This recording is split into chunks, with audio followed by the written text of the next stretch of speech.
Salut, c'est la guêpe, nouvelle petite sortie dans la verte et accompagné aujourd'hui de... Ah merde, sans où? Et bon, bah, tout seul alors. Moi, je veux venir. Qui c'est qui a parlé? Moi, plus bas. Ah ouais, toi t'as une bonne tête. Ok, je te prends dans mon équipe. Donc, voilà le spot où sera établi le camp de base. Très bon spot. Une fois, les arbres sont bien écartés, sont assez gros. J'ai du bois mort sur pied.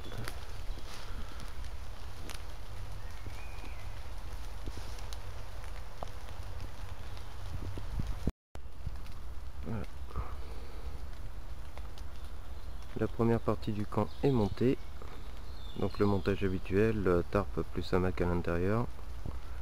Maintenant il peut se mettre à pleuvoir, c'est pas grave, on pourra se mettre le cul à l'abri. Après la première partie du campement, voici la seconde. Alors là c'est juste une bâche tendue entre deux arbres. Il faut juste deux arbres assez larges, je vais vous montrer pourquoi.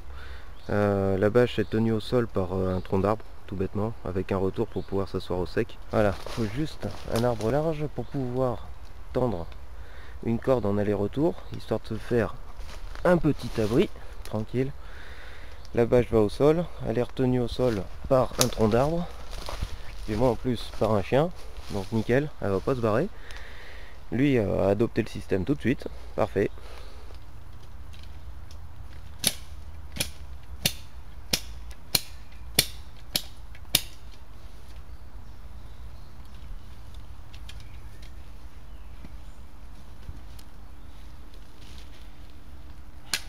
Sur la dernière vidéo, j'avais dit que j'allais changer cette daube là.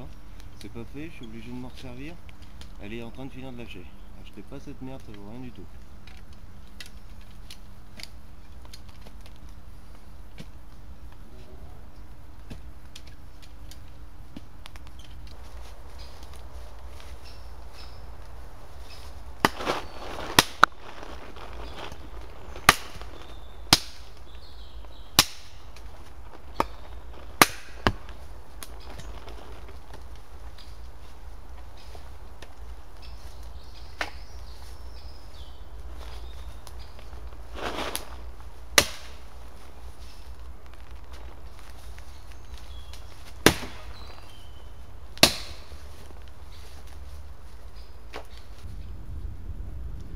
L'autre jour, je vous ai parlé de la machette. Et c'est vrai que je suis parti sur cette histoire de sentiers déblayés, de ronces, voilà, c'est ce qui m'est venu à l'esprit sur le moment. Au final, c'est pas du tout pour ça que je la prends en terrain. Principalement, c'est pour faire mon petit bois. Je comprends ceux qui font le choix de la hachette. C'est vrai que c'est un bon outil aussi. Après, bon, c'est une histoire de goût. Moi, personnellement, j'utilise des machettes depuis que j'ai l'âge d'en tenir. Ça doit faire bientôt maintenant 30 ans. C'est un outil que je maîtrise très bien, je me suis jusqu'ici pas blessé avec. Et bien affûté, bien utilisé, une machette pour faire le petit bois et le bois moyen, franchement, il n'y a pas mieux. Après, sur des plus grosses sections, bah, on sort la scie et puis voilà. Mais tout ça, c'est qu'une question de goût et de foi. La machette, c'est bien. Voilà, à tous ceux qui utilisent une machette, à la vôtre.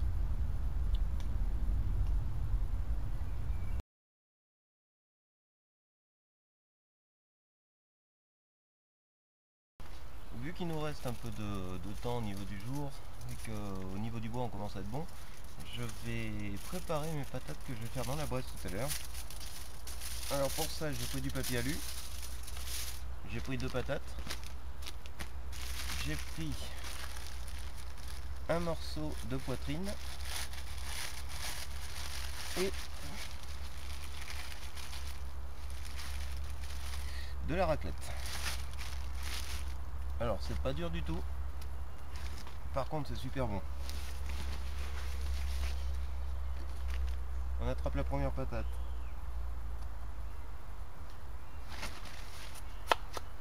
On la coupe en deux. Même motif, même punition. Là.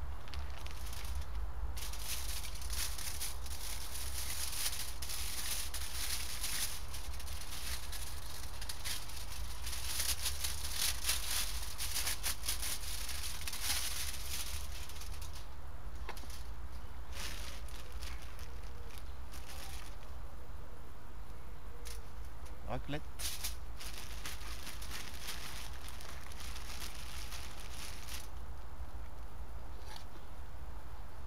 Top, top.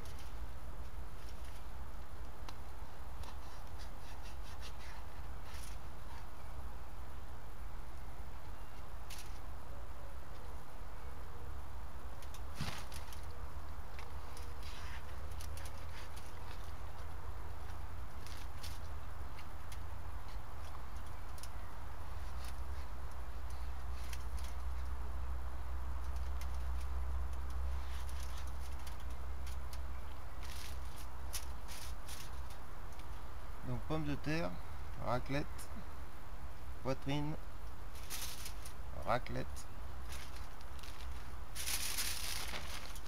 et pommes de terre. On prend l'alu, on roule dedans.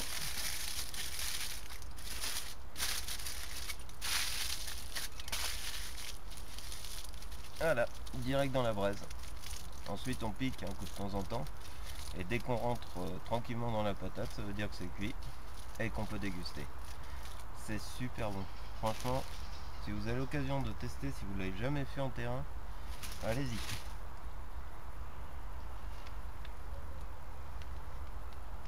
C'est vite fait. Alors évidemment, après on peut faire des variantes. Avec du sel, du poivre, c'est encore mieux. On peut changer de fromage. On peut... je sais pas moi, ce qui vous passe par la tête. On peut mettre de la crème. Pas mauvais non plus. Vous pouvez épicer du curry. Voilà. Un truc qu'il faudra que je vous montre ça avec le curry. On verra ça sur une prochaine vidéo. Parce qu'on peut faire du super bon en grillade avec du curry.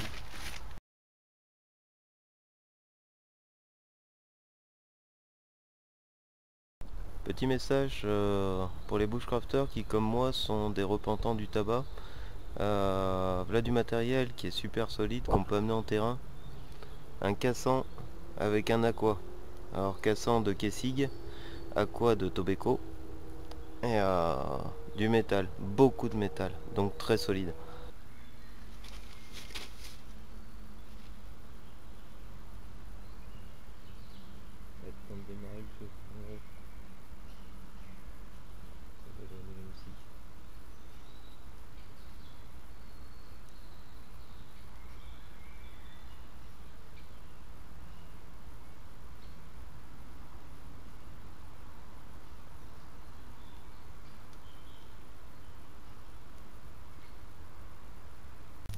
Mission accomplie, le feu de camp allumé. Alors franchement galère ce soir parce que ça fait 2 jours qu'il pleut et j'ai récolté tout ce que j'ai pu de bois mort sur pied, mais le démarrage a quand même pas été facile.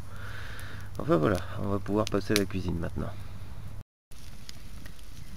Des patates à la braise, des merguez et une petite soupe à l'oignon en entrée. Bon, ça va bien se passer ce repas.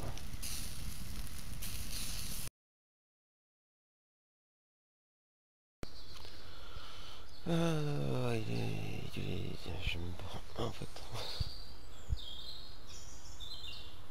Et 7h10 du mat. J'ai bien dormi. J'ai bien dormi. À part Elliot qui a bougé 2-3 fois dans la nuit. Et puis comme il dormait sur une bâche qui était pliée en plusieurs morceaux, il fait du bruit. Ça c'est à refaire la prochaine fois. Faut que je prenne quelque chose qui fasse pas de bruit. Enfin voilà, la nuit s'est bien passée. Donc j'ai replié le second abri qui était là. Pour le plier en plusieurs parties. Pour installer Elliot sous la tarte principale. Voilà. Et il y a encore un gros, on a du mal à se lever le matin quand le coin est bien chaud. Voilà. On va faire un petit café et puis on va commencer à replier le camp. Ce matin, pour faire chauffer l'eau, on va utiliser ceci. Alors je sais pas si vous connaissez, pour ceux qui connaissent pas, c'est un P3RS. Vous trouverez tout ce qu'il faut sur YouTube pour vous en fabriquer un. C'est un petit réchaud fait à partir d'une boîte de coca. Ça fonctionne, c'est incroyable. Alors, on remplit un peu d'alcool, on laisse boire. Voilà. On en remet un peu. Et une fois que c'est bon,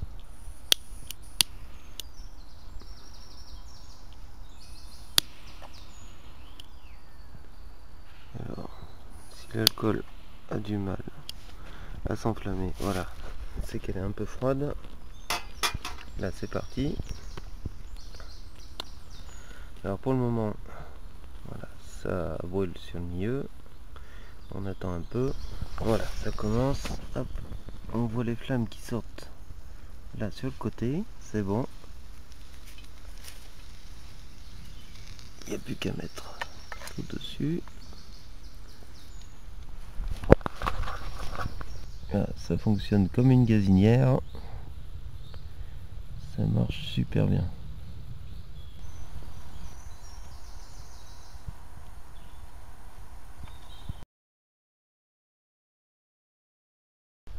Nous voilà sur le départ. Alors, ici le sac, les poubelles à rapatrier. Et là, de là à là, il y avait le hamac avec la tarpe. Plus rien au sol. De là à là, il y avait le deuxième montage. Et le petit feu de camp. Voilà, tout a disparu. Remis nickel. Bien, j'espère que ça vous a plu. Et puis je vous dis à bientôt pour une prochaine sortie.